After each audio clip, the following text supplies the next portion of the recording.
할렐루야. 하나님은 살아 계십니다. 오늘은 천국의 임재 이제 마지막 시간, 6번째 시간, 은혜의 임재라는 제목으로 우리 함께 은혜를 나누게 될 텐데요. 자, 오늘 본문 말씀은 로마서 5장 17절에서 21절 말씀입니다. 제가 봉독해 드리겠습니다. 한 사람의 범죄로 말미암아 사망이 그 한 사람을 통하여 왕노릇하였은즉 더욱 은혜와 의의 선물을 넘치게 받는 자들은 한 분 예수 그리스도를 통하여 생명 안에서 왕노릇하리로다. 그런즉 한 범죄로 많은 사람이 정죄에 이른 것 같이 한 의로운 행위로 말미암아 많은 사람이 의롭다 하심을 받아 생명에 이르렀느니라. 한 사람이 순종하지 아니함으로 많은 사람이 죄인 된 것 같이 한 사람이 순종하심으로 많은 사람이 의인이 되리라. 율법이 들어온 것은 범죄를 더하게 하려 함이라. 그러나 죄가 더한 곳에 은혜가 더욱 넘쳤나니 이는 죄가 사망 안에서 왕노릇한 것 같이 은혜도 또한 의로 말미암아 왕노릇하여 우리 주 예수 그리스도로 말미암아 영생에 이르게 하려 함이라. 아멘. 네, 오늘은 천국의 임재의 마지막 시간입니다. 은혜의 임재라는 제목으로 함께 은혜를 받을 텐데요. 기독교인에게 있어서 이 은혜라는 말은 가장 친숙하고요, 언제 들어도 거부감 없는 또 모든 기독교인들이 참 좋아하는 단어입니다. 은혜라는 말. 이 은혜는 히브리어로 헨, 또 헬라어로는 카리스, 영어로는 그레이스. 네. 기독교에서는 이 은혜를 하나님이 인간에게 베푸시는 사랑이라고 이렇게 정의합니다. 스톰스 박사는 이 은혜에 대해 정의를 이렇게 했는데요. 은혜란 당신의 공로로 얻을 수 있는 것이 아니다. 은혜는 당신의 잘잘못을 따지지 않고 무조건적으로 주시는 하나님의 선물이다 라고 했습니다. 예, 그렇습니다. 여러분, 이 은혜란 아무런 받을 자격이 없는 자에게 값없이 주어지는 이 선물입니다. 이 자리에선 이 원미연이라는 존재도 정말 은혜 없이는 단 한순간도 살 수 없는 존재임을 고백하며 설교를 시작하려고 하는데요. 우리가 더 깊은 은혜의 임재 가운데 들어가기 위해 이 은혜에 대한 의미를 좀 더 깊이 생각해 보고자 합니다. 인간은 아담 이후로 모두가 죄인이며 그 죄의 결과로서 사망에 이르는 비참한 존재가 되었습니다.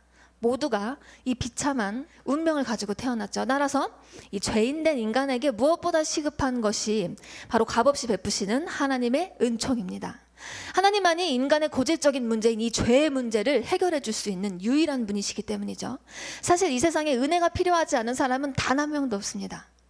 은혜로우신 하나님은 아무런 자격 없는 우리 모두를 위해 완벽한 은혜, 완전한 은혜를 예비하셨습니다. 에베소서 2장 4절에서 5절에 보면 긍휼이 풍성하신 하나님이 우리를 사랑하신 그 큰 사랑을 인하여 허물로 죽은 우리를 그리스도와 함께 살리셨고 너희는 은혜로 구원을 받은 것이라 라고 했어요.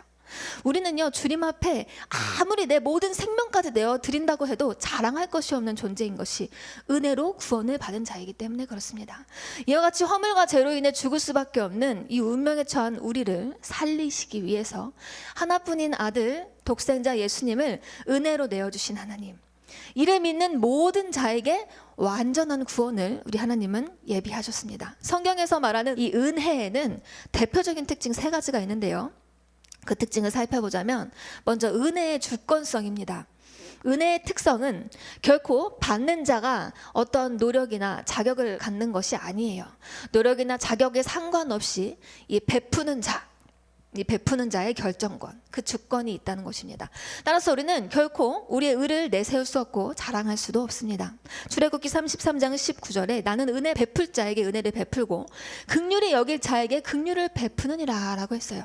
하나님이요, 저와 여러분을 그냥 아무런 우리의 노력이나 우리의 어떤 의지와 상관없이 먼저 주권적으로 택하셨고 주시기로 작정하셨다는 것입니다.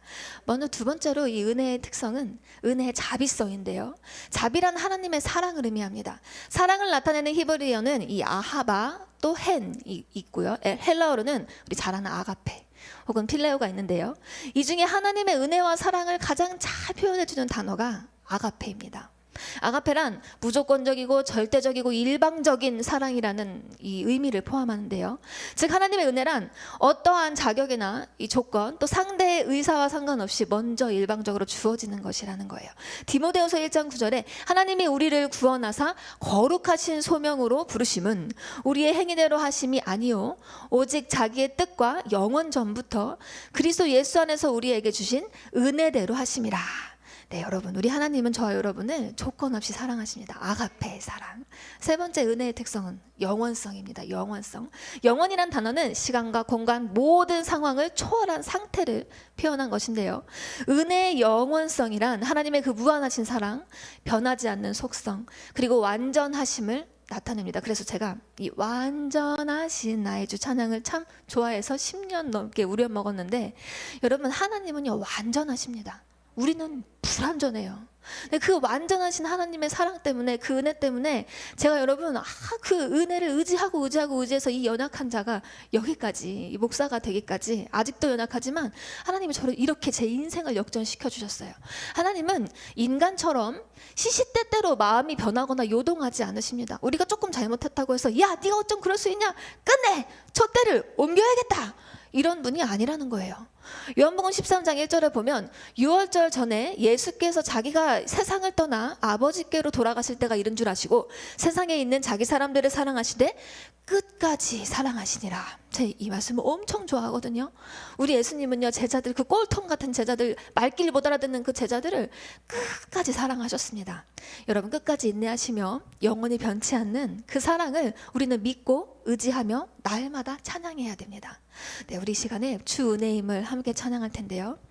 여러분, 우리의 영의 눈이 열려서 이 하나님의 은혜를 깨닫게 되면, 주님의 그 은혜의 임재 가운데로 들어가게 되면 매 순간이, 숨 쉬는 순간이 하나님의 은혜임을 깨닫게 됩니다. 우리 중에 하나님의 은혜를 입지한 사람 한 명도 없는데 이 시간 이 찬양하면서 주님의 은혜의 임재 가운데 더 깊이 들어가게 되기를 소원합니다. 주 나의 모습 보내 함께 찬양합니다. 주 나의 모습 보내 상한 나의 맘 보시네. 주 나의 눈물 안에 홀로 울던 맘 아시네. 한 번 더 주 나의 모습 보내, 주 나의 모습 보내 상한 나의 맘 보시네. 상한 나의 맘 보시네. 주 나의 눈물 안에 홀로 울던 맘 아시네. 세상 소망 다 사라져가도 주의 사랑은 끝이 없으니 살아가는 이 모든 순간이 주님임을 나는 믿네. 아멘. 주 사랑 내게 있네. 그 사랑이 날 채우네. 주은혜 내게 있네. 그대로 날 세우네. 그대로 날 세우네. 세상 소망 다 사라져가도 주의 사랑은 끝이 없으니 살아가는 이 모든 순간이 주의 힘을 나는 믿네. 세상 소망 다 사라져가도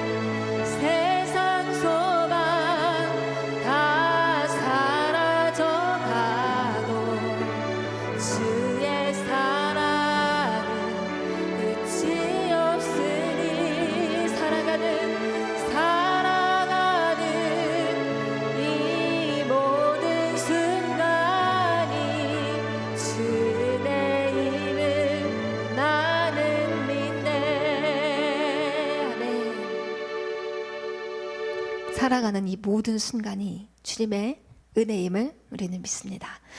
우리는 은혜 속에 태어났고 은혜 속에 살아가고 있습니다. 하지만 이렇게 은혜 속에 살아가는 우리들 중에도 두 부류가 있습니다. 하나는 은혜를 아는 사람, 또 하나는 은혜를 모르는 사람, 은혜를 까먹은 사람입니다. 여러분, 오늘 설교 제목이 은혜의 임재인데요. 은혜를 진정으로 아는 사람, 그리고 그 은혜를 기억하는 사람, 날마다 그 은혜에 감사하며 더 큰 은혜의 임재 가운데 사는 사람은 참으로 행복한 사람입니다. 고린도서 6장 1절 말씀에 우리가 하나님과 함께 일하는 자로서 너희를 권하노니 하나님의 은혜를 헛되이 받지 말라. 여기까지 우리는요, 은혜에 대한 정의에 대해서 나눠보았어요. 이제 본격적으로 이제 본문 속으로 들어가게 될 텐데, 은혜의 임재에 대한 깊은 깨달음을 얻기 원합니다. 오늘 본문 이 로마서 5장은요, 한 사람 아담의 범죄로 인해 모든 인류에게 전가된 죄책, 또 한 사람 예수 그리스도의 은혜로 전가된 의의 선물을 이 대비하여서 전개하고 있습니다. 본문 첫 구절 17절에 한 사람의 범죄로 말미암아 사망이 그 한 사람을 통하여 왕노릇하였은즉 더욱 은혜와 의의 선물을 넘치게 받는 자들은 한 분 예수 그리스도를 통하여 생명 안에서 왕노릇하리로다. 여러분, 아담의 후손인 우리 모두는 우리의 의지와는 상관없이 죄를 전가받게 되었어요. 내가 선택하지 않았는데 엄마 뱃속에서 태어날 때부터 우리는 죄를 전가받은 상태로 태어난 거예요. 어쩔 수 없이 죄가 주장하는 삶을 살게 되었는데요.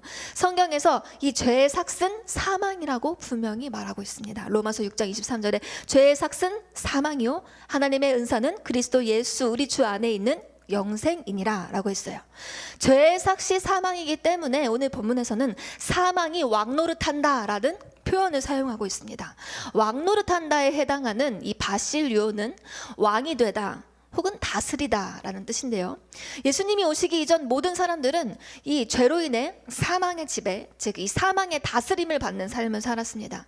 하지만 예수 그리스도께서 오셔서 이 사망의 권세를 지닌 마귀를 멸하심으로 상황은 역전되었어요. 요한일서 3장 8절에 죄를 짓는 자는 마귀에게 속하나니 마귀는 처음부터 범죄함이라. 하나님의 아들이 나타나신 것은 마귀의 일을 멸하려 하심이라. 여러분, 예수님은 분명히 마귀의 일을 멸하러 오셨습니다. 오늘 본문 가운데 생명 안에서 왕노릇하리로다, 여기에 함축된 의미는 이 왕노릇이 현재에도 이루어지고 영원히 계속될 것이며 그리스도의 재림을 통해 종말에는 완벽하게 실현될 것이라는 의미입니다. 사망이 왕노릇하는 인생에서 생명이 왕노릇하는 인생, 즉 은혜가 왕노릇하는 인생으로의 변화, 이것이 바로 오늘 본문의 주제입니다. 중심적인 메시지예요. 오늘 설교에 큰 두 가지 기둥을 세우자면 이 하나의 기둥은 사망이 왕노릇하는 인생입니다. 또 다른 하나는 은혜가 왕노릇하는 인생입니다. 여러분, 어떤 인생을 살고 계십니까? 먼저 우리가 어떤 은혜를 덧입고 어떤 삶을 살아야 할 정체성을 지닌 존재인지를 명확히 알아야 할 필요가 있습니다. 본문을 통해 우리는 본래는 죄의 자녀로서 죄의 다스림을 받던 존재들이었음을 알 수 있어요. 그러나 생명 되신 예수 그리스도의 대속의 은혜로 말미암아 우리는 이제 생명 안에서 왕노릇할 수 있는 존재로 변화되었다는 거예요. 간략히 이 두 인생을 비교해 보자면, 먼저 사망이 왕노릇하는 인생은 육신에 속한 삶이고 육체의 소욕을 따라 사는 삶을 의미합니다. 사망이 왕노릇하는 삶을 사는 사람은 나 자신이 주인되어 내가 왕노릇하는 삶을 살아갑니다.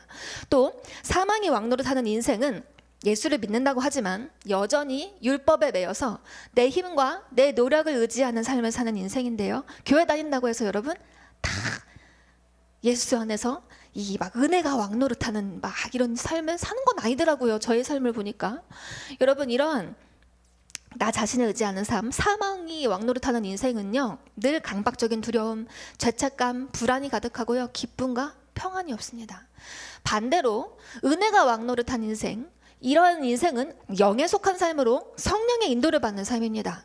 이러한 삶은 내 힘과 내 노력이 아닌 성령의 능력으로 저절로 율법을 완성하며 살아갑니다. 내가 노력해서가 아니에요. 이렇게 살아야만 하는 어떤 강압적인 압박 때문이 아닙니다. 저절로 그렇게 살아가는 삶입니다. 오직 예수님이 주인된 이들의 삶에는 강요나 억지가 없고 평안과 기쁨과 자유가 넘칩니다. 그리고 이들은 자원하는 마음으로 주의 일에 헌신하며 살아가죠. 신기한 것은요, 우리의 삶이 지금 사망의 왕노릇을 하고 있냐, 아니면 은혜가 왕노릇 하고 있냐, 이걸 알려면요, 열매를 보면 알 수 있잖아요. 사망의 왕노릇 하는 사람은 열심히 살아가요. 열정적으로 살아가는데, 그런데 뭔가 분주하고 평안함이 없고 열매가 없어요. 그런데 성령의 인도함을 받는 사람은요, 차분합니다. 그런데 막 평안하고 기뻐요. 열심히 일하면서도 티를 내지 않습니다. 내 의를 드러내지 않아요. 그런데 희한한 건 하는 것마다 열매가 막 촉촉촉촉 맺어져요. 우리 이순희 목사님께서 그런 삶을 우리에게 보여주고 계시죠. 오늘 본문 말씀대로라면 예수를 영접하고 믿는 모든 성도들은 사망이 왕노릇하는 이 죄가 지배하는 삶을 살지 않고 오직 은혜 안에서 생명 안에 왕노릇하는 삶을 살아야 하는 게 맞잖아요. 그렇죠? 그러나 안타깝게도 사실상 생명 안에서 은혜가 왕노릇하는 인생을 살아가는 그리스도인들을 우리 주변에서 찾아보기가 쉽지 않습니다. 생명 안에 왕노릇하며 영적으로 날마다 승리하는 삶을 살았던 이 성경 속의 사도 바울, 여러분 기억하시죠? 사실 저는요, 이순희 목사님을 만나기 전에 그렇게 승리하며 평안하며 기쁨을 누리며 주님 앞에 막 모든 물질 막 내 시간 다 드리면서도 그렇게 기뻐하며 행복하게 사는 사람을 만나본 적이 없었어요.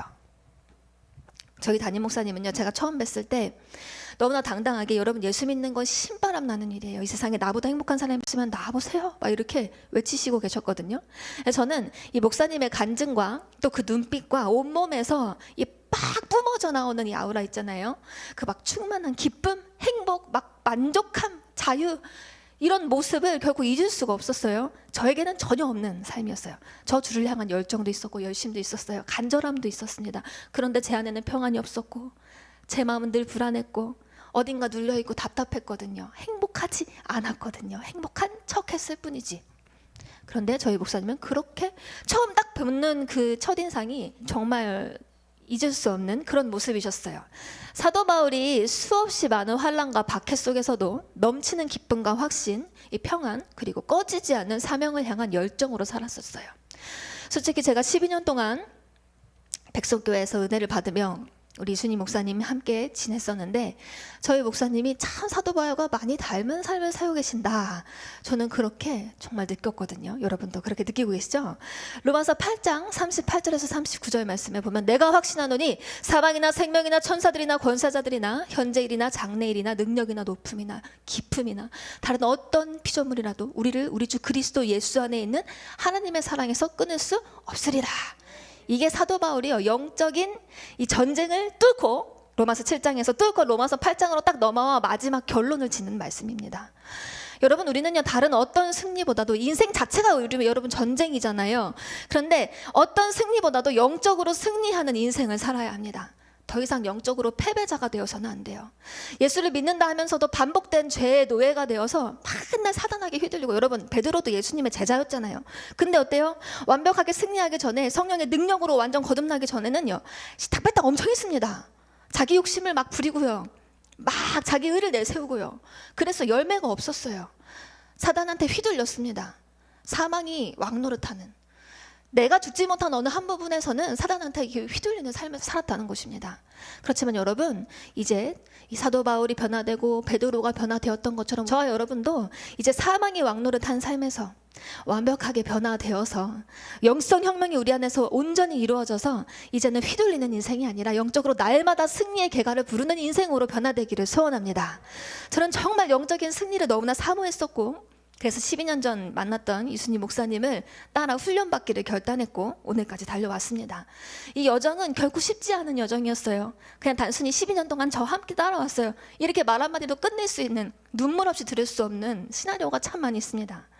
우리 목사님의 마음을 참 많이 아프게 했고, 제 스스로도 제 마음을 감당할 수 없어서 이 흘린 눈물이 바켓으로 얼마나 나올까요? 어마어마하게 많이 울기도 울었습니다. 왜냐? 사단은요 정말 온갖 방법과 수단을 통해서 저로 하여금 이 영적인 승리의 길을 가지 못하도록 방해했어요. 무엇보다 가장 큰 적은요 다른 게 아니었어요. 바로 제 안에 있었습니다. 죽지 못한 저의 자아가 가장 큰 방해꾼이었습니다. 지독하게 제 안에서 저를 주장하는 이 사망의 세력들, 죄의 세력들을 날마다 정말 리얼하게 마주하고, 그러면서 정말 숨고 싶었고 피하고 싶을 때가 한두 번이 아니었어요. 진짜 피하고 싶다, 숨고 싶다. 제 속에 죄와 치열하게 싸우는 이 과정 가운데 하나님은 끊임없이 저를 붙들어 주셨어요. 저를 홀로 두지 않으셨다는 거예요. 저를 위해 더 강하게 일해 주셨습니다. 제 자신에 대한 극한 이 실망과 절망의 어둠이 막 덮쳐와 진짜 쓰레기 같은 막 그런 저의 이 마음의 이 어둠들이 저를 막 휘몰아쳐 올 때가 얼마나 많았는지 지금 생각해 보면요. 그 휘몰아치던 어둠의 시간들 다시 내가 마주한다면 나는 어떤 느낌일까? 정말 너무너무 솔직히 말할 수 없는 그 괴로움의 시간들이 있었거든요. 하나님은요, 근데 그 상황 속에서도 저를 이 예배 가운데로 불러주셨고 이 훈련 가운데 아주 세밀하게 임재하셔서 소망의 빛을 보게 하셨고 감당할 수 있는 은혜를 날마다 부어주셨다는 거예요. 그때는요, 어둠이 너무 크게 느껴졌어요. 내가 과연 될까? 내가 이걸 20년 훈련 받으면 될까? 30년 내가 여기 있는다고 될까? 이런 제 의심이 한두 번 든 게 아니에요. 안 될 것만 같더라고요, 저는. 어둠은 너무 크게 느껴지고 그렇지만 소망이 긴 했어요. 근데 그 소망은 너무 희미하게 보였습니다. 그래도 감사한 것은 하나님이 그 한 줄기 소망의 빛을 볼 수 있는 눈을 열어주시고 그 소망을 포기하지 않을 수 있는 믿음을 주셨다는 거예요. 제가 힘들 때마다 지칠 때마다 정말 쓰러져 나가서 떨어질 것만 같이 사단의 공격을 받을 때마다 우리 하나님은 이순희 목사님을 통해서 저를 이렇게 사랑해 주셨고 또 많은 여러 사역자분들을 통해서 하나님은요 계속해서 은혜를 베풀어 주셨고 저를 붙들어 주시는 그 여러 가지 은혜 속에서 이 전쟁을 뚫고 갈 넉넉한 힘을 허락해 주셨어요. 제 힘으로 이긴 것이 아니라 우리 하나님은요 저와 여러분 모두에게 이 영적인 승리의 여정 이 길을 가는 저와 여러분 모두에게요 감당할 힘을 분명히 허락해 주시는 줄 믿습니다. 로마서 8장 36절에서 37절에 보면 기록된 바 우리가 종의 주를 위하여 죽임을 당하게 되며 도살당할 양같이 여김을 받았나이다. 사도 바울이 얼마나 힘들었으면 영적 전쟁이 얼마나 괴로웠으면 도살당할 양처럼 여김을 받았다고 고백할까요, 여러분? 그러나 그는 고백합니다. 이 모든 일에 우리를 사랑하시는 이로 말미암아 넉넉히 이기느니라 이렇게 고백하고 있어요. 받으시 우리 목사님의 단어로 받으시 이기는 게 아니라 겨우겨우 이기는 게 아니라 넉넉히 이긴다는 거예요. 나는 안 된다는 생각, 나는 승리할 수 없다는 생각, 그 생각을 통해 사단이 우리 속에 들어와서 우리의 인생을 막는 것입니다. 저는 아직도 온전하지 못한 부분들이 너무나 많지만 하나님은요 저에게 정말 놀라운 승리를 날마다 허락해 주고 계심을 제가 깨닫고 있어요. 이전에는 상상하지 못할 자유함, 기쁨, 담대함, 만족을 누리며 사단에게 빼앗겼던 저의 시간들, 저의 물질들, 사단한테 얼마나 많이 빼앗겼는지 몰라요. 그리고 사단한테 빼앗겼었던 저의 젊음의 시간들을 이제는 정말 예전과 비교할 수 없이 많이 아직도 부족하지만 주님을 위해 드릴 수 있는 가장 값진 복을 누리며 살게 되었어요. 여러분 정말 여러분도 그렇잖아요. 주님을 위해 너무 살고 싶으신 분들이 이 자리에 다 모였잖아요. 저 주님을 위해 너무 살고 싶었어요. 그런데요 그것조차 제 의지로 안 되더라고요. 제 속의 어둠을 감당하지 못하며 늘 마음은 원이로되 육신이 약하도다. 이 구절을 맨날 묵상하면서 그래 난 마음은 원하는데 주님 내 마음 아시겠지. 오늘도 쓰러졌어요 주님. 이게 맨날 반복했다는 거예요.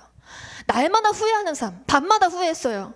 새벽마다 후회하고 잠을 못 이겨가지고 맨날 잤거든요. 철야를 작정하고 공부를 작정하고 뭐 좀 해보겠다고 작정해놓고 의지가 나약해서 맨날 잠이 들었어요. 그 아침에 새벽에 깨가지고 맨날 저를 죄책한 후회하는 삶. 나는 왜 이렇게 의지가 나약할까? 왜 주님을 위해 살겠다고 하면서 왜 이렇게 잠 하나도 이기지 못할까? 이러면서 저는요 후회하는 삶, 부끄러운 삶을 반복했습니다. 그러나 사단에게 휘둘리며 죄 종노릇 할 수밖에 없었던 저를 불쌍히 여겨주신 하나님. 제가 생각해보면요 제가 진짜 가위도 많이 눌렸어요. 목사님 만나기 전에 제 주를 향한 이 막 중심은 뜨거우니까 어떻게 하면 내 시간을 쪼개서 주니까 드리고 싶어서 철야를 작정한단 말이에요.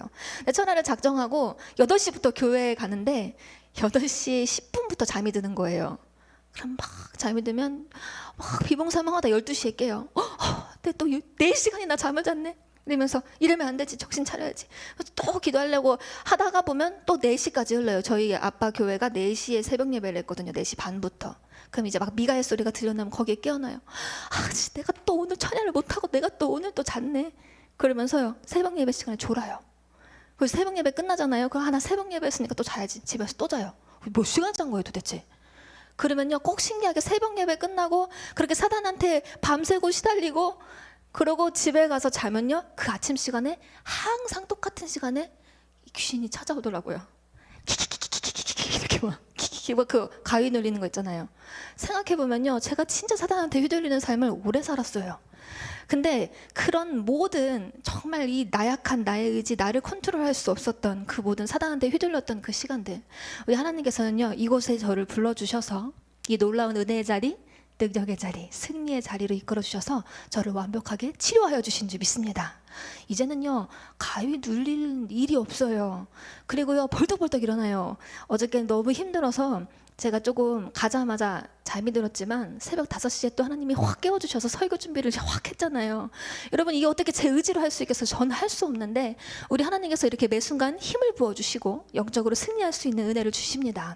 로마서 6장 13절에서 14절 말씀에 보면 또한 너희 지체를 불의의 무기로 죄에게 주지 말고 오직 너희 자신을 죽은 자 가운데서 다시 살아난 자 같이 하나님께 드리며 너희 지체를 의의 무기로 하나님께 드리라. 죄가 너희를 주장하지 못하리니 이는 너희가 법 아래 있지 아니하고 은혜 아래 있음이라. 요한복음 8장 32절 진리를 알지니 진리가 너희를 자유롭게 하리라. 여러분 죄가 너희를 주장하지 못한대요. 욕심이 나를 주장하지 못하고 게으름이 나를 주장하지 못하고 시기가 나를 주장하지 못하고 사랑하는 여러분, 저와 여러분 모두가 죄가 우리를 주장하는 삶이 아니라 진리 안에 자유를 누리는 삶, 성령의 인도를 받는 삶을 살게 되기를 소원합니다.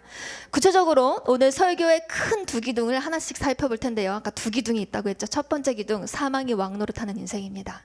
사망이 왕노릇하는 인생이란 육신에 속한 삶, 육체의 소욕을 따르는 인생이라고 했는데 갈라디아서 5장 19절에서 20절에 보면 육체의 일은 분명하니 곧 음행과 더러운 것과 호색과 우상 숭배와 주술과 원수 맺는 것과 분쟁과 시기와 분냄과 당짓는 것과 분열함과 이단과. 여러분 이런 것들이 육체의 소욕인데요.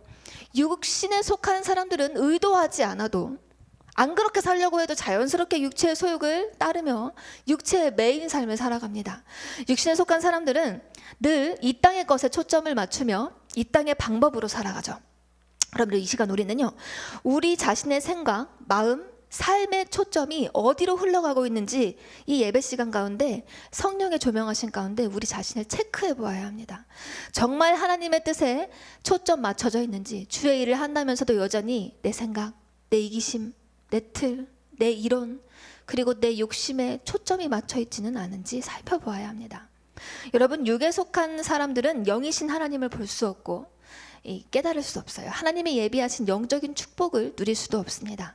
또한 이 육신에 속한 사람들은 매일같이 자기 육신의 한계에 갇혀 살아갑니다.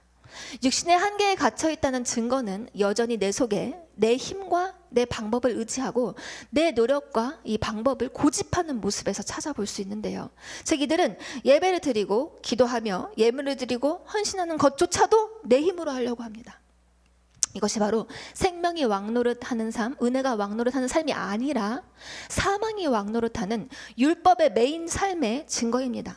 내가 앞서고 내 힘으로 하고.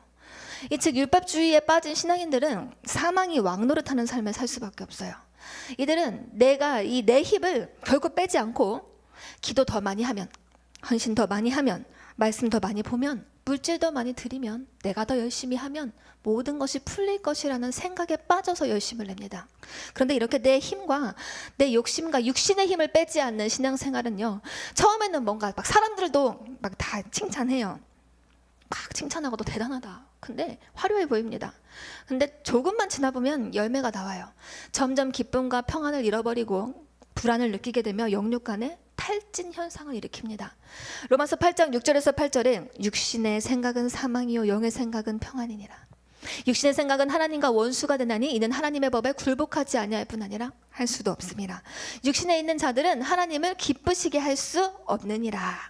하나님을 기쁘시게 하기 위해 우리는 철저히 육에 속한 삶을 청산해야 합니다. 내 힘으로 해보려는 잘못된 율법적인 신앙관을 깨뜨려야 합니다. 여러분 혹시 지금 기쁨과 평안이 없는 신앙생활을 하고 계시다면 진지하게 우리의 문제를 생각해 보아야 합니다. 그리고 우리의 문제를 인정하며 그 모습 그대로 하나님께 나아가야 합니다. 내 힘과 내 의를 내려놓고 하나님이 주시는 이 새 힘을 공급받아야만 합니다. 우리는 우리의 힘으로 살아갈 수 있는 존재가 아닙니다. 연약한 존재예요. 그러나 나의 연약함을 겸손히 인정하고 하나님께 나아갈 때 우리는 성령의 힘으로 살아갈 수 있어요.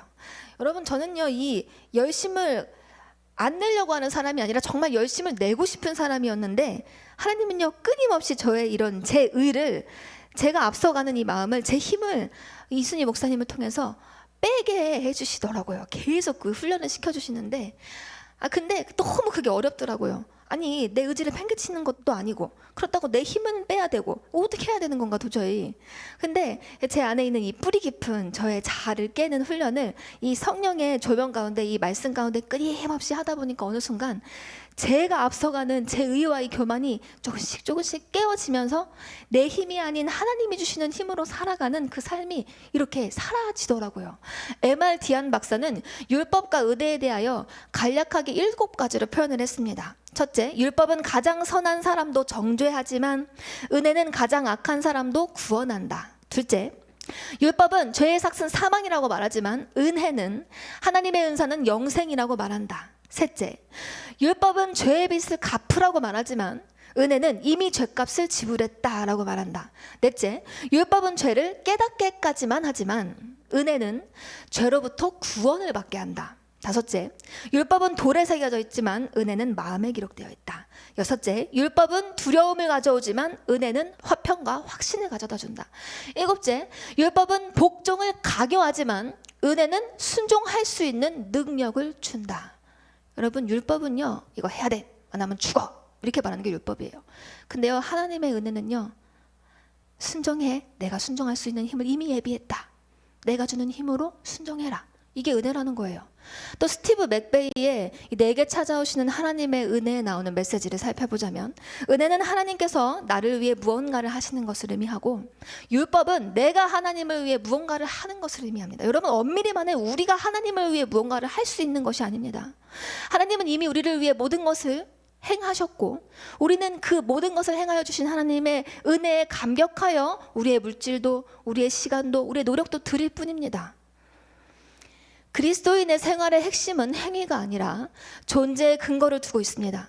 그리스도인의 생명은 그리스도의 생명입니다. 우리가 그리스도 예수 안에서 생명의 성령의 법을 경험할 때 거룩한 행동은 우리로부터 자연스럽게 흘러나오는데, 이것은 그분의 생명의 결과입니다.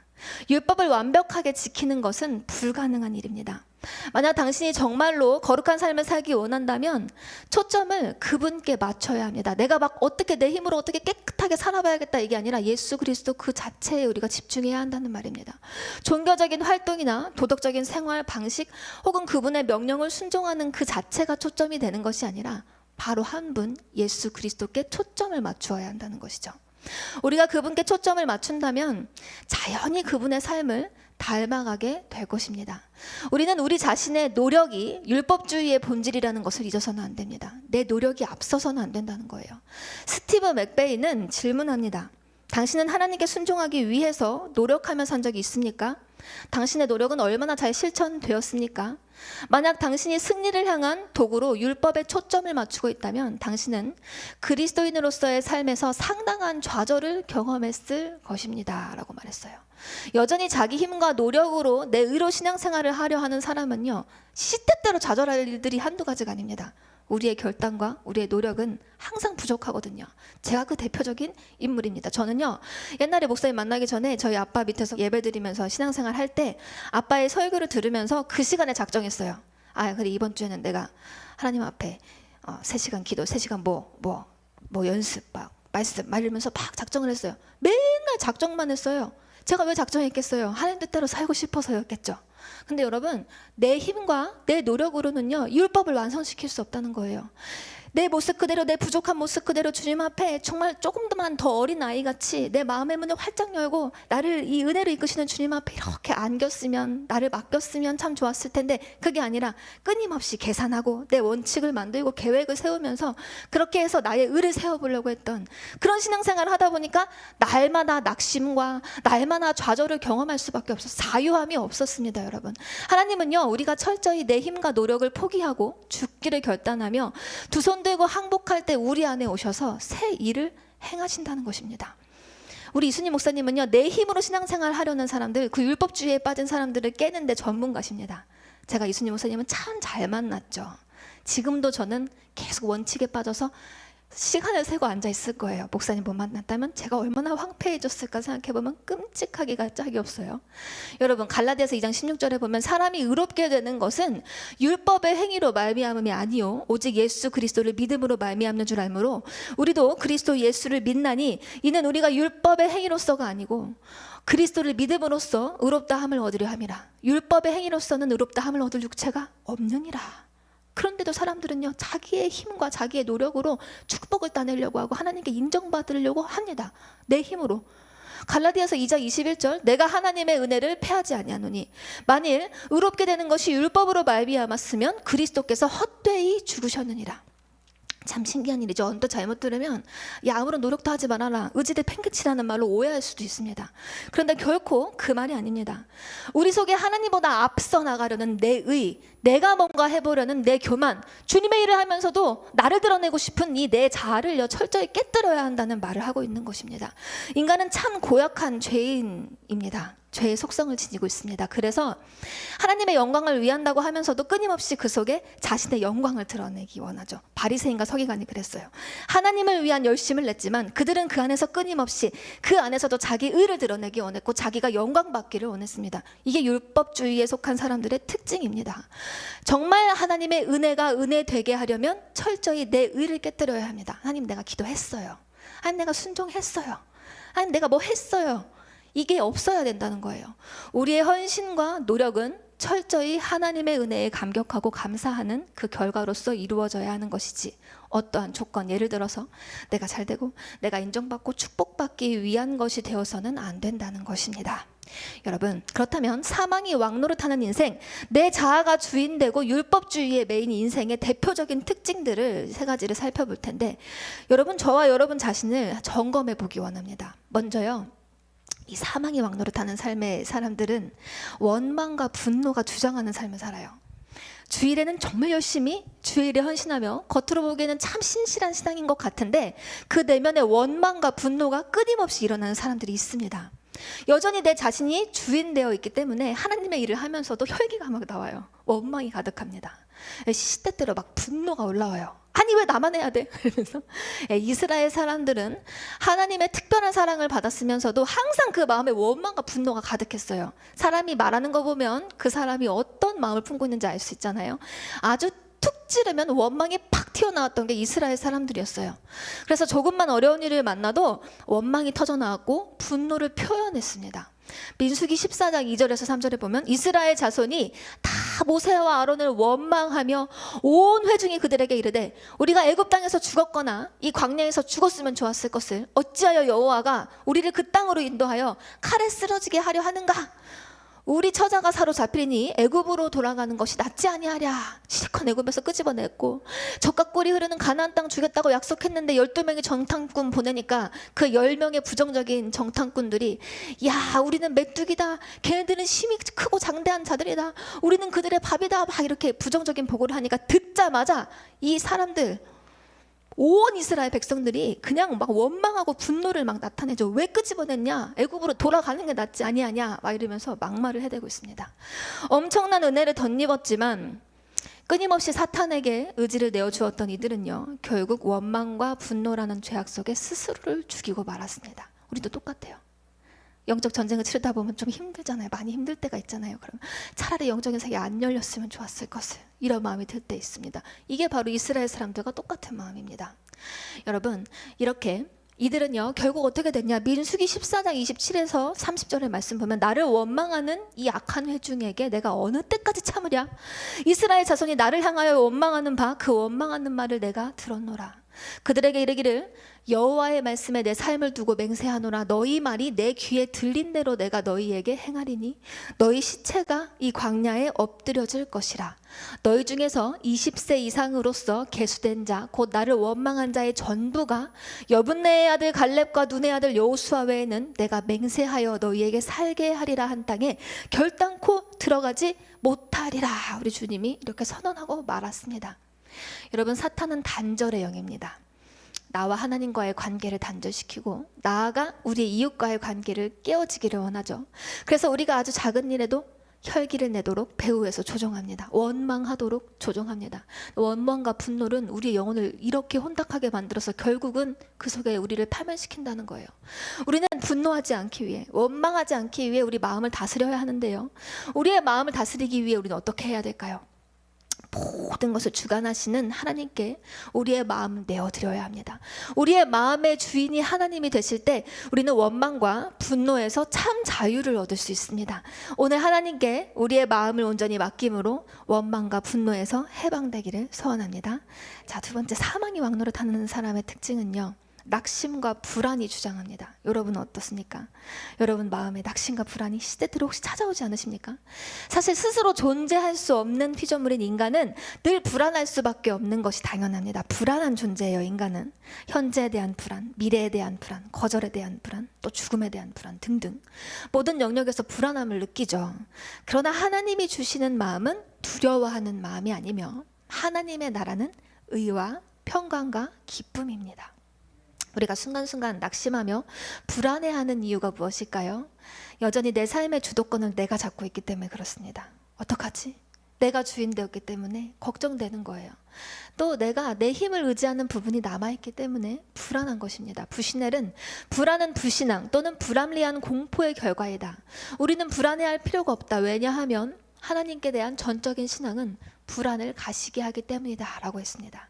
인간은 확신이 없을 때 불안을 느낍니다. 저는요, 예전과는 비교할 수 없이 많이 변화되었음에도 불구하고 요즘에도 순간적으로 마음이 무너지고 막 어려워지는 순간들이 찾아올 때가 있어요. 근데 그때마다 제 자신을 돌아봅니다. 여전히 내가 나를 주인 삼고 있구나, 하나님께 나를 온전히 맡기지 못하는 부분이 있구나, 인정하게 돼요.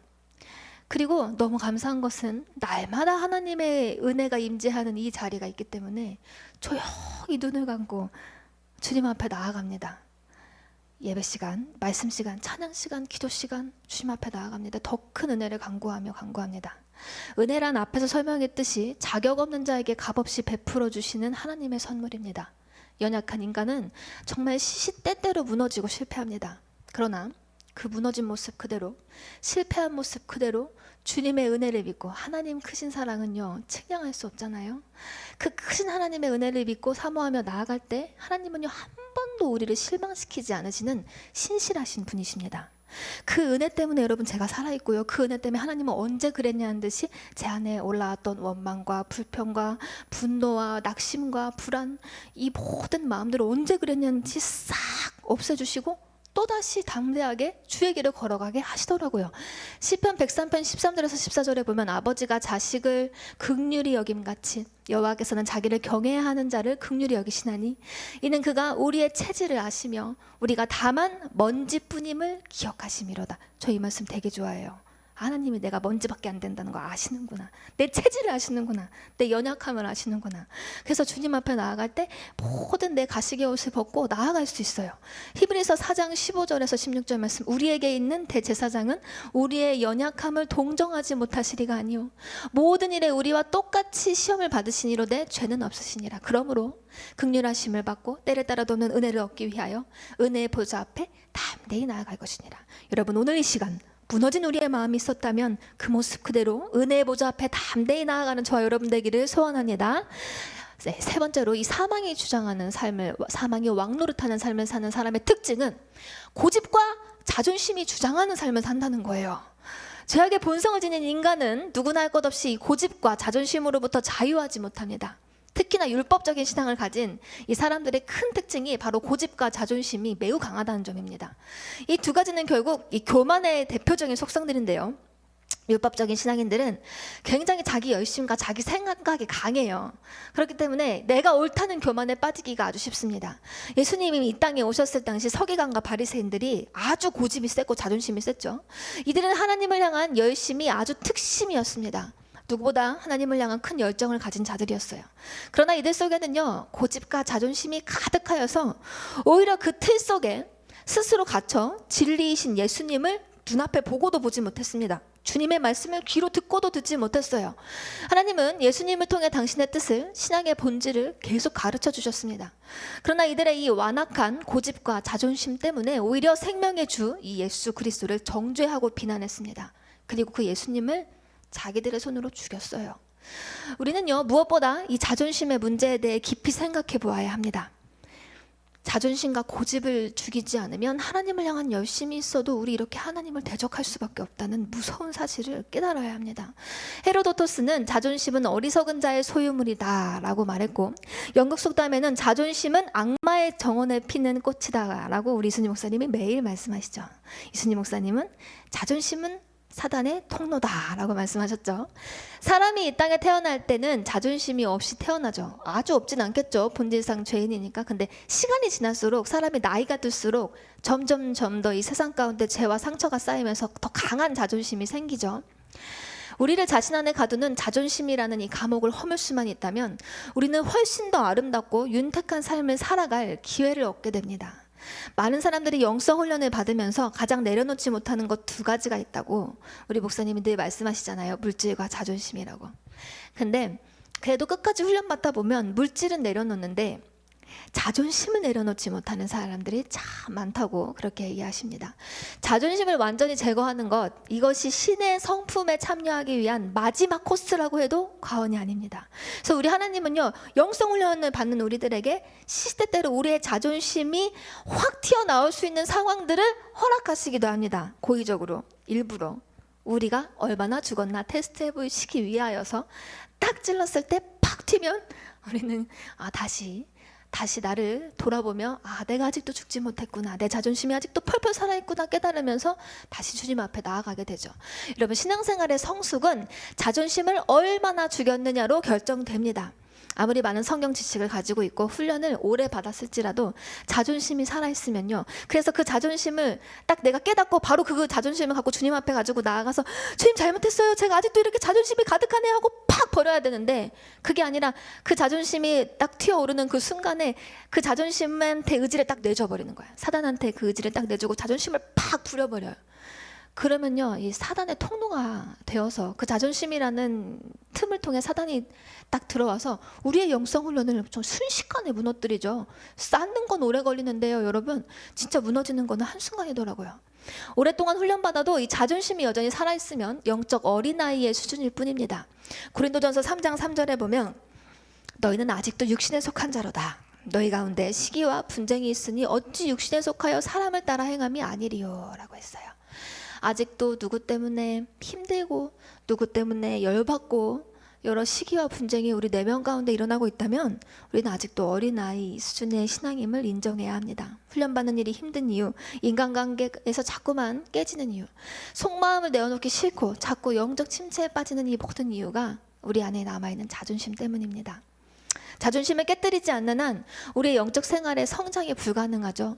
우리는 오직 모든 자존심을 꺾고 자신을 하나님 앞에 복종시키셨던 예수 그리스도를 본받아야 합니다.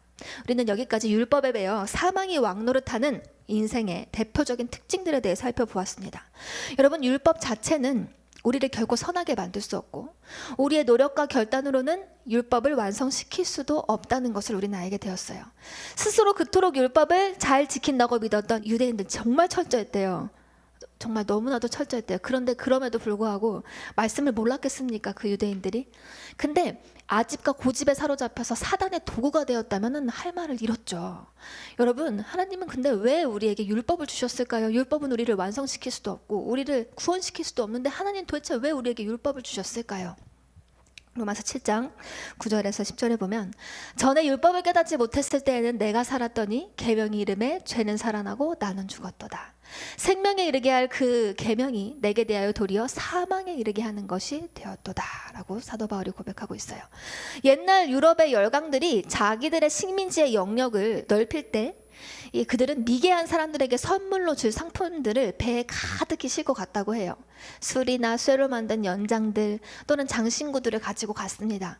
그 중에는요, 거울도 있었어요. 이 거울을 미개인들에게 선물로 주었다고 해요. 그런데 그 거울로 자신의 얼굴을, 이 자신의 모습을 생생하게 본 이 미개인들은요, 깜짝 놀라서 거울을 팽개치는 일이 종종 벌어졌대요. 자기 얼굴을 보고 깜짝 놀랐대요. 평생 동안 거울을 통해 자신의 모습을 보지 못하다가 거울로 자신을 보니까 자기가 상상했던 모습이 아니었던 거예요. 무섭고 싸납게 생긴 자신의 모습을 보았기 때문입니다. 그래서 이 미개인들이 거울을요 자꾸 팽개쳤대요. 여러분, 이처럼 율법이란 인간의 죄에 대한 거울의 역할을 합니다. 율법의 거울은 우리로 하여금 죄에 얼룩진 추악한 실제를 똑똑하게 보게 만들죠. 율법이 오기 전에 사람들은요 자신의 죄악에 대해 명확히 알 수 없었어요. 제가 좀 죄를 지었지, 이 정도라고 생각했겠죠. 그러나 거룩한 율법을 통해 인간은요 부정할 수 없는 죄인 된 우리 자신에 대해 알게 되었고 인정하게 되었습니다. 이 율법을 받은 자는 누구든 자신이 율법을 결코 온전히 지킬 수 없는 죄인임을 깨닫게 됩니다. 내가 뭐라도 할 줄 알다가 진짜 하나님의 말씀의 빛 앞에 직면한 사람, 그 말씀의 거울 앞에 딱 나를 보는 그 순간 여러분 절망할 수밖에 없다는 거죠. 나 죄인이구나. 내가 한 거 아무것도 아니구나. 율법을 가장 먼저 받았던 이스라엘 사람들도 하나님의 율법을 지키는 일에 실패했습니다. 여러분, 이스라엘의 역사는 율법을 지키는 일에 실패했던 흑역사입니다.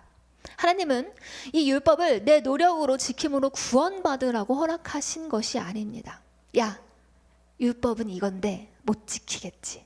그래서 너네는 나를 의지해야 돼. 그 율법을 통해 우리가 얼마나 타락한 죄인인지를 깨닫고 하나님 앞에 두 손 들고 항복하라고 우리 하나님이 우리에게 율법을 주셨다는 것입니다. 로마서 3장 20절에 그러므로 율법의 행위로 그의 앞에 의롭다 하심을 얻을 육체가 없나니 율법으로는 죄를 깨달음이라 라고 했어요. 오늘도 우리는요 말씀의 빛 앞에 우리의 무능함을 깨닫고 인정하며 오직 예수 그리스도만을 붙잡고 나아가야 합니다. 오늘 본문 20절을 봅시다. 율법이 들어온 것은 범죄를 더하게 하려 함이라고 했어요. 어떤 사람들은 이 말씀을 오해해서 율법이 들어온 것은 범죄를 더하게, 더 많은 죄를 짓게 하기 위함이다 라고 생각하고 오해하기도 하는데 그런 뜻이 아니죠. 이 말씀은 죄를 죄로 여기지 않는 인생에게 죄가 무엇인지를 알게 함으로 자신의 범죄 사실을 깨닫게 하며 그 죄가 얼마나 심각한 것인지를 알도록 율법을 허락하셨다는 말입니다. 이로 보아 율법의 가장 큰 두 가지 기능은 먼저 각 사람으로 죄를 인식하게 하는 것이고, 또 둘째로는 이 죄의 자각으로 우리를 그리스도에게로 인도하는 몽학선생, 즉 초등교사의 역할을 하는 것이죠. 그래서 신학자 데이턴은 율법을 가리켜 단지 보조 역할을 하기 위해 함께 나온 이류 배우라고 말했어요. 즉 조연에 불과하다는 거죠, 율법은. 그렇다면 여러분, 주연은 누구일까요? 네, 정확합니다. 예수 그리스도. 예수 그리스도가 주연이십니다.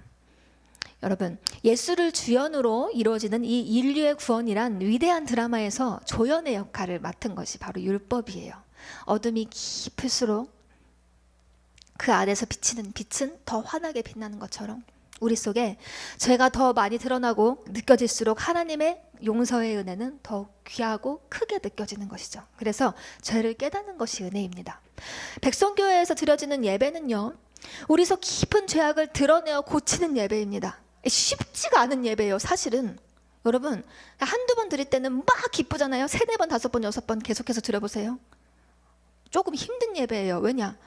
내 속에 나도 모르던 죄가 자꾸 드러나니까요. 참 신기하게 예배만 드렸을 뿐인데 이 말씀 가운데 성령의 빛이 딱 비추이면 나도 모르게 쌓아두었던 어둠이 드러나요. 그래서 정말 예쁘고 정말 착하고 예를 들어 정말 멋진 사람들이 와도요, 조금만 지나면 한 번, 두 번, 세 번, 네 번, 한 달, 두 달, 세 달, 네 달 이렇게 오다 보면 다 실체가 드러나게, 누구도 실체가 드러나지 않았던 사람은 하나도 없어요. 겉으로는 멀쩡해 보여도 우리는 다 환자거든요. 나도 모르게 쌓아두었던 어둠들이 드러나서 여러 증상들이 나타나기도 합니다. 막 예배만 드리고 설교를 듣고 있는데 새하얗던 얼굴이 시커멓게 올라오기도 합니다. 네, 기분이 갑자기 좋았는데 막 은혜 받아서 눈물을 흘렸는데 저는 참 그럴 때가 많았어요. 막 깊은 깨달음이 오고 하나님의 은혜에 대한 막 감격이 나서 오늘 아침에는 막 이렇게 울고 막 감사하다고 했는데 조금 지났는데 저녁 시간 됐는데 갑자기 내 안에 막 내가 알지 못하는 어둠이 팍 올라와서 짜증이 올라오고 막 우울이 올라오고 이럴 때가 있어.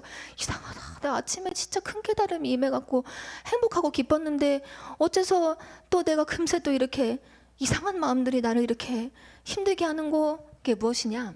하나님의 말씀의 빛이 제 안에서 계속 제 안의 어둠을 몰아내는 과정 속에 갑자기 확 우울한 마음, 무엇입니까? 내 안에 깔려있던 이 우울한 마음이 드러나고 심한 죄책감으로 인해 막 절망의 마음이 들기도 하고요, 몸이 아파오기도 하고 어지러워지기도 하죠. 죄를 통해 틈탔던 이 어둠의 영들이 말씀의 빛 앞에 드러나 이 떠나가는 과정 중에 일어나는 현상입니다. 죄가 더한 곳에 은혜가 더욱 넘쳤다고 했잖아요. 더욱 넘쳤나니에 해당하는 이 휘페네페리슈샤는 어렵네요. 최상급의 의미를 나타내는데 양을 초과하다, 넘치다 라는 의미를 지닙니다. 이는 더 이상 넘쳐 흐를 수 없을 정도로 이 넘쳐 흐르는 풍성한 상태를 의미합니다. 라이트 풋은 이에 대해 최상급의 갑절로 늘어난 은혜라고 해석했고, 로이드 존스는 죄를 덮는 하나님의 은혜는 최상급의 관대함이다 라고 해석했습니다. 이는 인간의 죄의 무기보다 하나님의 은혜가 비교할 수 없을 정도로 크고 놀라운 거라는 거예요. 예, 은혜의 물결은 죄의 물결을 능가하는 위대한 것이며 풍성한 것입니다. 하나님의 은혜는 인간의 그 어떤 흉악하고 추악한 죄라도 능히 사할 만큼 충분하고 넉넉하다는 사실을 우리는 기억해야 합니다. 그런데 이 사실을 우리는요, 종종 잃어버릴 때가 많이 있습니다. 막상 영적 전쟁에 들어가서 우리 자신의 나약함과 더러움을 직면하면 도저히 나 자신은 구제불능인 것처럼 느껴지고 모든 사람은 다 변화되고 승리해도 나만큼은 안 될 것 같다는 생각에 빠지기도 합니다.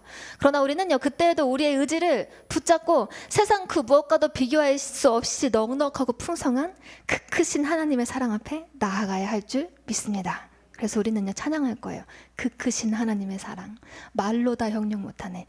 내가 죄악의 깊이가 아무리 깊다 한들 여러분, 그리스도의 사랑의 깊이와 견줄 수 있겠습니까? 내가 얼마나 내 안에 죄가 넘친다 한들 그리스도의 그 풍성한 사랑이 내 죄악 감당 못하겠습니까? 여러분, 그 큰 사랑 하나님 앞에 나아가기를 원합니다. 믿으시기 바랍니다. 나를 완벽하게 고쳐내실 그 하나님, 사망의 왕노릇에서 우리를 이기게 하실 그 하나님을 생각하며 우리 함께 찬양하기 원합니다. 사랑의 임재 속으로, 은혜의 임재 속으로 들어갑시다. 그 크신 하나님의 사랑 말로 다 형용 못하네.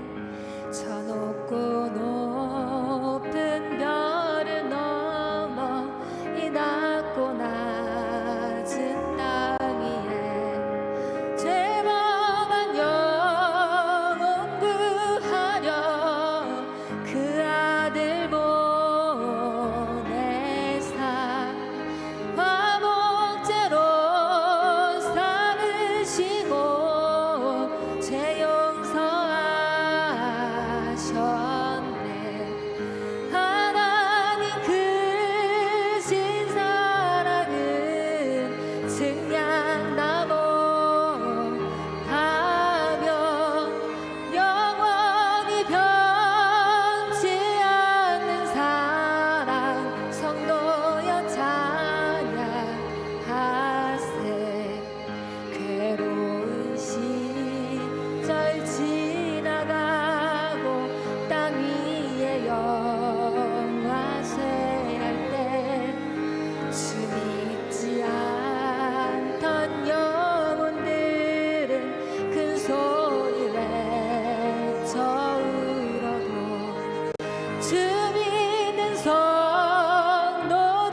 여러분, 날마다 이 하나님의 크신 사랑 속에 우리를 내어 맡기기 원합니다.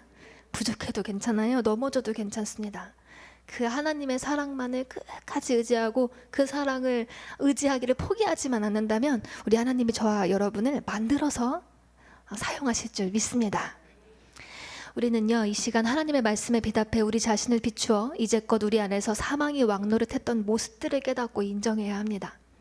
그리고 사망이 왕노릇했던 인생에서 이제는 은혜가 왕노릇하는 인생으로 완전히 변화되어야 돼요. 로마서 5장 21절에 이는 죄가 사망 안에서 왕노릇한 것 같이 은혜도 또한 의로 말미암아 왕노릇하여 우리 주 예수 그리스도로 말미암아 영생에 이르게 하려 함이라 했어요. 오늘 본문 마지막 말씀이 죄와 은혜가 동일하게 이 사람들을 위해 왕노릇을 하고 있는데, 우리가 기억할 것은 죄의 왕노릇은 전체적인 것이고 은혜의 왕노릇은 제한적이라는 것입니다. 즉, 이 죄의 왕노릇을 피할 수 있는 사람은 이 세상에 아무도 없어요. 선택사항도 아니에요. 우리는 태어날 때부터 이 죄가 우리를 주장하는 삶을 살게 된 거예요. 그러나 이 은혜의 왕노릇은요, 믿음으로 반응하는 자에게만 제한적으로 임한다는 것입니다. 교회만 다닌다고 되는 게 아니라는 거예요. 믿음으로 반응하는 자, 그 사랑을 믿는 자에게만 은혜가 주장하는 삶을 살 수 있다는 것입니다. 여기서 사도 바울이 강조하려는 것은 죄와 은혜의 왕노릇하는 인생의 궁극적인 결과인데요, 은혜가 왕노릇하는 자의 결론은 어떻게 될까요? 영생에 이르고, 영생에 이르는 거예요. 죄가 왕노릇하는 인생을 계속 살다 보면 그 결론은 사망에 이른다는 것입니다. 아담의 범죄로 인해 온 인류가 죄가 왕노릇하는 인생을 살게 되었는데, 이제 예수 그리스도를 통해, 예수 그리스도가 키포인트예요. 이 예수 그리스도를 의지하는 자는 은혜가 왕노릇하는 삶으로 변화되어 영생에 이르는 운명으로 바뀌게 되었다는 것입니다. 키워드가 예수 그리스도로 말미암아에 있습니다. 예수 그리스도는 우리 인생에서 죄와 사망을 물리치시기 위해 자신의 온 몸을, 삶을 복종시키셨습니다. 빌립보서 2장 6절에서 8절에 보면 그는 근본 하나님의 본체신 하나님과 동등됨을 취할 것으로 여기지 아니하시고 오히려 자기를 비워 종의 형체를 가지사 사람들과 같이 되셨고 사람의 모양으로 나타나사 자기를 낮추시고 죽기까지 복종하셨으니 곧 십자가에 죽으심이라 라고 했어요. 예수 그리스도는 사실 태초부터 존재하신 하나님이셨습니다.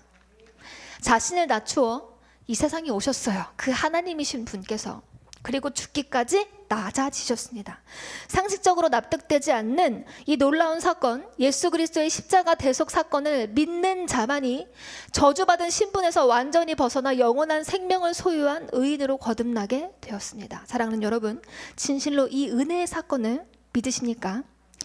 우리는요, 오직 그리스도의 의를 통하여 이미 이루어진 이 하나님의 은혜의 임재 안에 거함으로 영생을 누리는 인생을 살아야 돼요. 맨날 예수 믿으면서도 패배하고 실패하고 하나님 잘못했어요, 또 넘어졌어요. 물론 넘어져도 주님은 받아주시지만 언제까지 우리가 이런 삶, 어린아이와 같은 이 미성숙한 삶을 살 수는 없잖아요. 시간이 너무 아깝지 않습니까? 여러분, 분명히 예수를 믿으면 은혜 안에 살게 되는 것이고 은혜가 왕노릇하는 삶을 살아야 하는데, 사실 사망이 왕노릇하는 인생, 사단이 휘두르는 인생을 사는 그리스도인들이라고 불리우는 사람들 참 많이 있습니다. 또 날마다 영적 전쟁에서 패배하며 같은 죄를 반복하고 죄에 결박된 인생을 살고 있는 그리스도인들이 참 많이 있습니다. 교회로 전화가 참 많이 오잖아요. 근데 그런 분들의 이런 상담 이렇게 들어보면요, 너무 안타까운 분들이 많으세요. 저의 옛날 모습, 너무너무 예수를 믿고 사랑하지만 이 죄의 결박으로부터 자유하지 못하게 막 몇십 년을 그렇게 휘둘리며 살아가셨던 그런 분들이 상담 전화가 참 많이 오는데요. 그러면요, 이 영적 전쟁에 승리할 수 있는 비결을 가르쳐주는 우리 백성교회로 오시라고 막 이렇게 설명을 하면 그 설명을 듣고 이제 오시는 분들도 계시고 또 한두 번 왔다 못 오시는 분들도 계시고 막 이런데요. 여러분, 하나님은 저와 여러분에게 너무나 귀한 축복의 현장이 이 백성교회를 허락하여 주신 줄 믿습니다.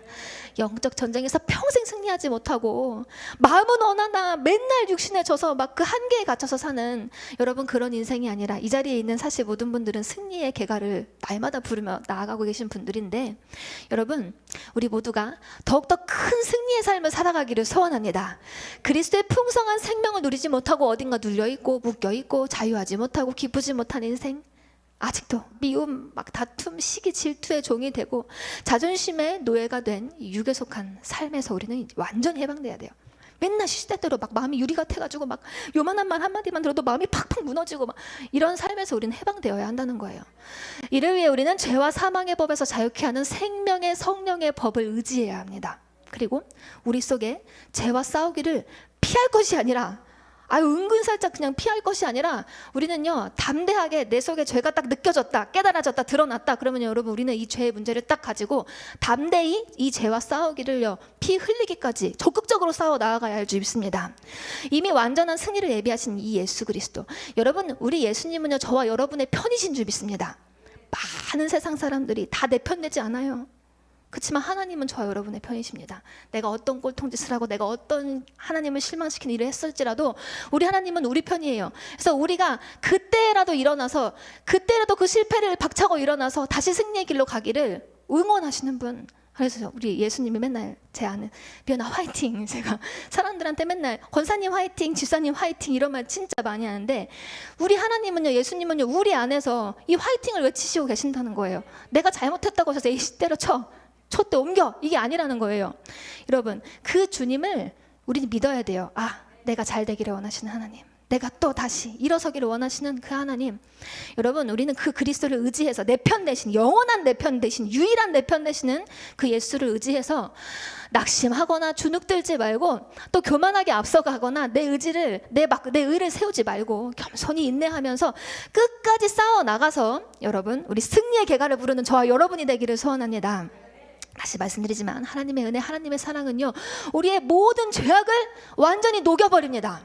우리의 존재 자체를 완전히 변화시킬 수 있는 다이나믹한 어마어마한 큰 능력을 가지고 있다는 거예요. 에베소서 3장 18절에서 19절에 보면 능히 모든 성도와 함께 지식에 넘치는 그리스도의 사랑을 알고 그 너비와 길이와 높이와 깊이가 어떠함을 깨달아 하나님의 모든 충만하신 것으로 너희에게 충만하게 하시기를 구하노라. 우리 영의 눈이 확 열려가지고 내 죄의 깊이와 비교할 수 없이 크고 넓고 막 길은 큰 그 주님의 사랑이 보여지는 이 시간 되기를 소원합니다. 이 예수 그리스도의 사랑을 의지하여 끝까지 싸우는 자는 결국 죄의 권세에서 해방되어 이 땅에 살면서도 은혜가 왕노릇하는 삶을 살게 될 줄 믿습니다. 고린도전서 15장 55절에 58절 이 말씀을 선포하실 때 우리 목사님은 진짜 막 강력하게 선포하시거든요. 무슨 말씀이냐? 사망아 너의 승리가 어디 있느냐? 사망아 내가 쏘는 것이 어디 있느냐?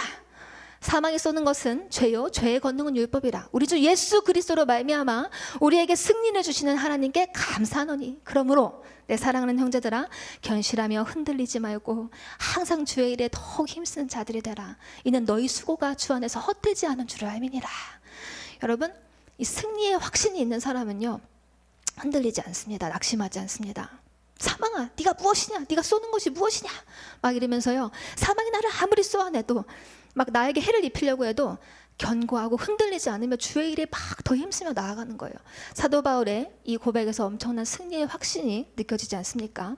여러분 우리 모두가 영적 승리의 계가를 부르는 자들이 되기를 바랍니다. 다음 이제 마지막으로 은혜의 임재 가운데 사는 삶, 즉 은혜가 주장하는 삶의 특징에 대해서 이제 정리하고 말씀 마칠 텐데, 은혜가 주장하는 삶이랑 영에 속한 삶이고 예수님이 주인되어 우리 안에서 왕노릇 하시는 삶입니다. 신바람 나는 삶이에요. 또한 성령의 인도를 따라 성령의 능력으로 자연스럽게 평안함과 기쁨과 자유함 속에 주를 위해 올인하는 삶입니다. 죄와의 치열한 싸움에서 승리하고 은혜가 다스리는 삶의 특징은 첫 번째 감사와 기쁨이 주장하는 삶입니다.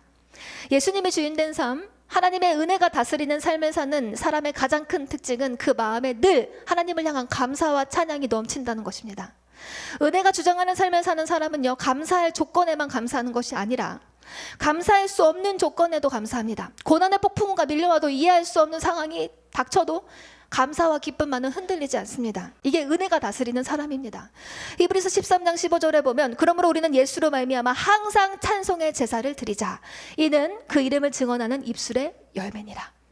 우리 삶의 열매를 보면 알 수 있다는 거예요. 많은 수고와 헌신을 하면서도 자신의 의를 결코 내세우지 않고 하나님 앞에 더 많이 드리지 못함에 아쉬워하며 항상 기뻐하는 모습.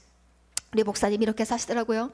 성령의 인도를 받아 성령의 능력으로 사는 사람은 결코 하나님의 일을 하며 탈진하지 않습니다. 물론 육체는 한계가 있어서 때로 지칠 수 있죠. 육신은 쇠약해질 수 있습니다. 그렇지만 그 영혼만큼은 결코 공고해질 수가 없어요. 내가 너무 많이 주님 앞에 쓰임받아서 내 영혼이 공고하다? 잘못된 거라는 거예요. 우리 자신을 한번 살펴봅시다. 정말 내 안에 예수로 인한 감사와 기쁨이 넘쳐나고 있는지, 아니면 반복된 일상 속에서 하나님의 일을 하는데 이게 매일 반복되다 보니까 그런 일상 속에서 감사를 잃어버리고 피곤함을 호소하고 있지는 않은지 말입니다. 우리는 하나님의 영으로 인도함을 받는 삶을 살아야 합니다. 정말 감사하게도 하나님이 저에게 시대대로 힘을 주시고 또 감사하는 마음을 주시고 기쁨을 주시기 때문에, 온전하지 못할 때도 사실 많지만 그럼에도 불구하고 저에게 이렇게 힘을 주시기 때문에 이렇게 제가 조금 스트레스를 받는 일이 하나 있어요. 살이 너무 많이 쪘다는 거예요. 스트레스 사실 조금 받아요. 그래서 이게 제가 주연이 가졌을 때 딱 만삭 때 이제 제일 주연이 낳는 날 그날 몸무게를 jes을 때가 17kg가 쪘었거든요. 제가 지금 17kg가 쪘어요.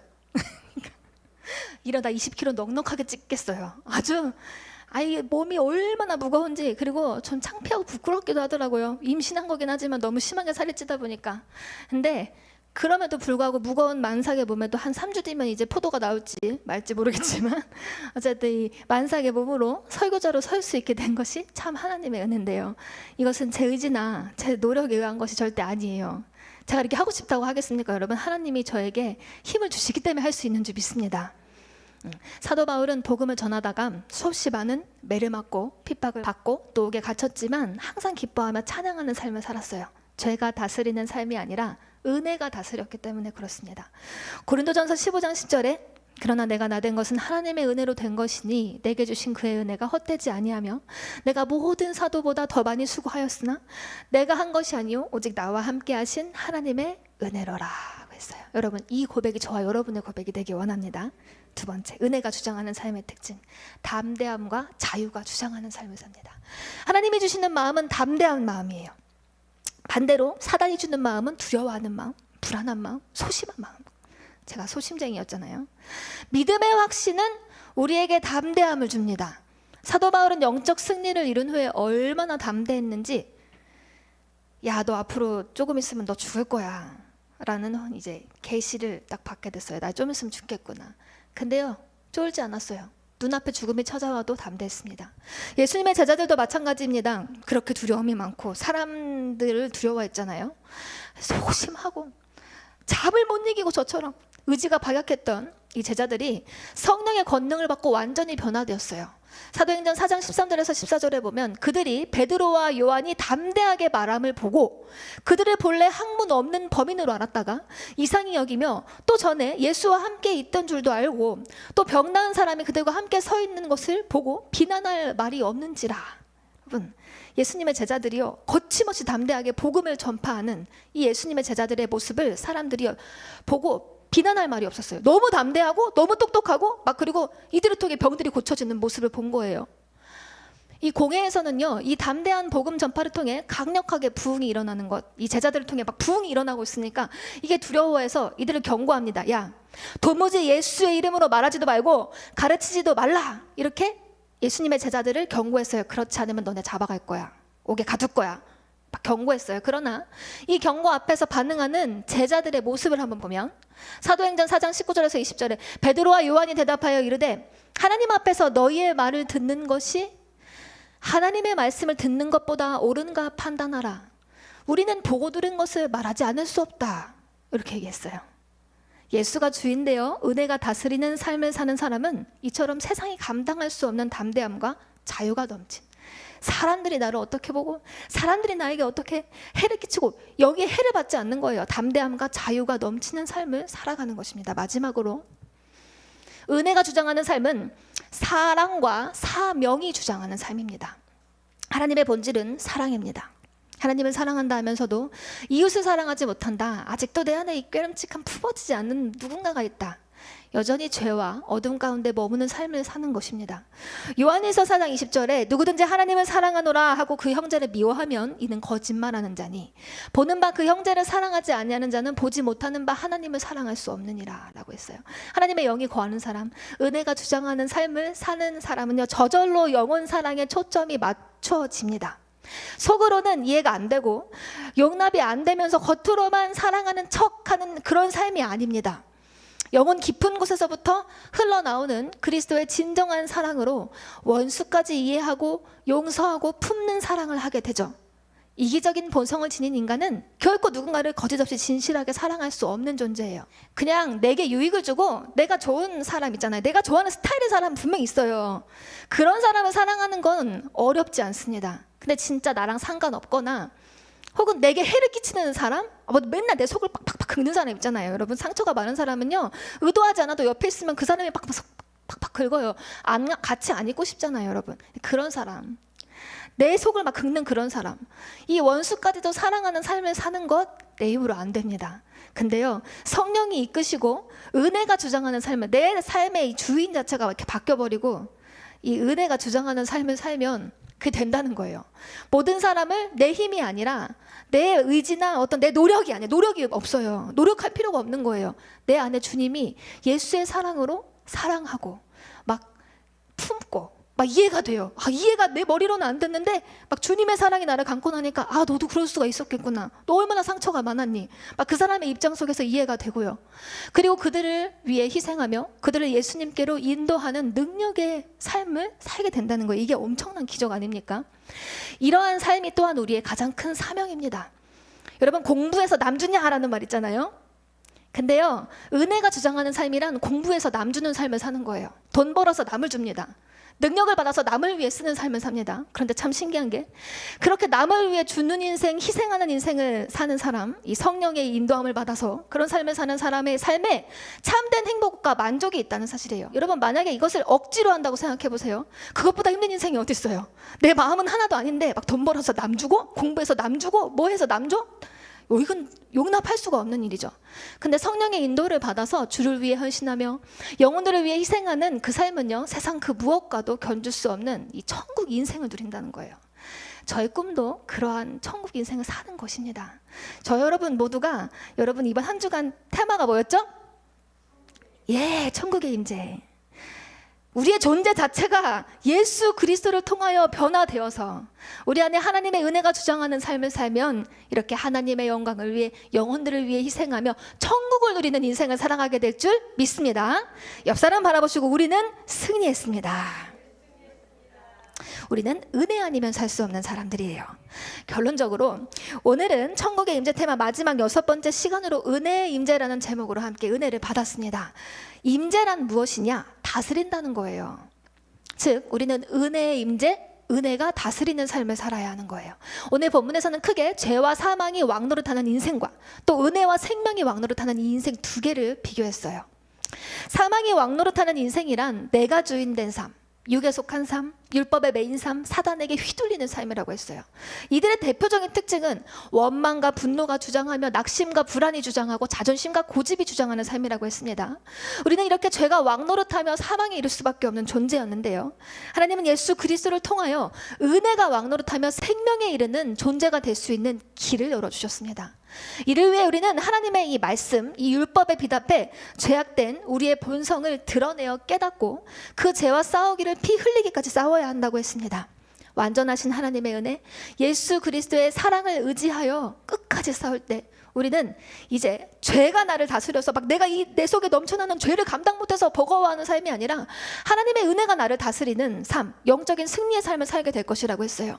은혜가 다스리는 삶의 특징은 첫째, 감사와 기쁨이 주장하고, 둘째, 담대함과 자유가 주장하며, 셋째, 사랑과 사명이 주장하는 인생이라고 했습니다. 사랑하는 여러분, 오직 그 크신 주님의 사랑에 매여서 그 은혜가 왕노릇하는 인생을 사는 우리 모두가 되기를 원합니다. 날마다 반복된 죄로 인해서 아파하며 부끄러워하며 후회하는 인생이 아니라 날마다 승리케 하시는, 하나님 오늘도 승리했어요, 어제보다 오늘은 더 승리했어요 하나님, 이렇게 날마다 더 많이 승리케 하시는 그 하나님을 찬양하며 더 많은 주님께 나의 시간도 드릴 수 있고 나의 물질도 더 많이 드릴 수 있고 내 삶 자체를 주님 앞에 올려드리면서 여러분 이 땅에서도 천국의 임재를 누리고 또 영원한 천국을 사모하며 소망하며 살아가는 승리의 삶을 사는 저와 여러분이 되기를 주님의 이름으로 축원합니다. 우리 함께 찬양합시다. 은혜 아니면 살아갈 수가 없네.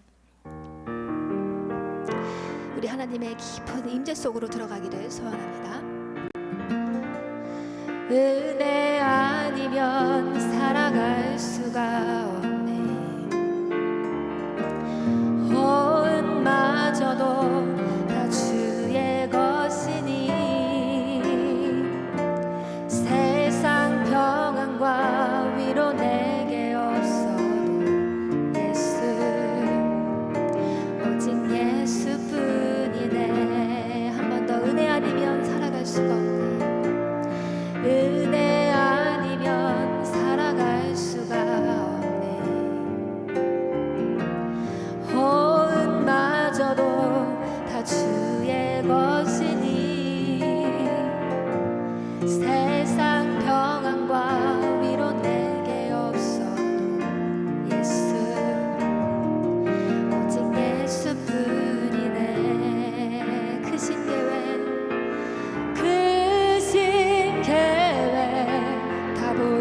수도 없고 작은 고난에 지쳐도 주께 묶인 나의 모든 삶 버티고 견디게 하시네. 은혜 아니면 살아갈 수가 없네. 나의 모든 것 다 주께 맡기니 참된 평안과 위로 내게 주신 주 예수, 오직 예수뿐이네. 크신 계획 다 볼 수가 없고 크신 계획 다 볼 수도 없고 작은 고난에 지쳐도 주께 묶인 나의 모든 삶 버티고 견디게 하시네. 우리의 중심으로 고백합시다. 은혜 아니면 살아갈 수가 없네. 나의 모든 것 다 주께 맡기니 참된 평안과 위로 내게 주신 주 예수, 오직 예수뿐이네. 오직 예수뿐. 우리 이 시간에 말씀을 생각하고 다 같이 간절한 마음으로 통성으로 기도합니다.